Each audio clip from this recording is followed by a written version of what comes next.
مطمئنم ریدل شات رو حتما میشناسی اگه طرفدار محصولات پوستی کره‌ای هستی، ولی خیلیاتون ممکنه اگزوزوم شات رو نشناسید.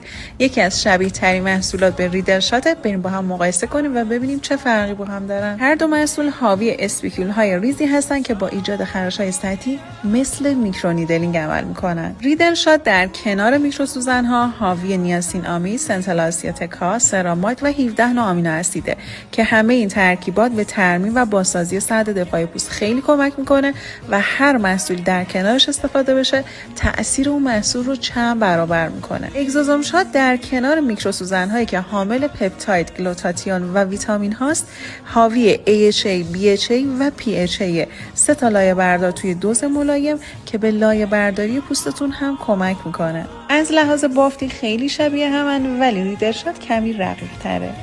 در کل ریدل شات برای پوستای حساس بهتر و در کنار اکتیو های پوستی میتونین استفاده کنین و جوابدهی حداکثری از محصولات روتینتون بگیرید. اگزوزوم شات برای پوستایی که مستعد جوش هستن یا کسایی که منافذ باز دارن و میخوان سایز منافذشون کوچیک‌تر بشه، به خاطر ترکیباتی که داره انتخاب ایدئالیه. مثل همیشه این دوتا محصول و بهترین محصولات کره‌ای رو میتونید با ضمانت اصالت و قیمت از سایت الیزا بیوتی شاپ تهیه کنید.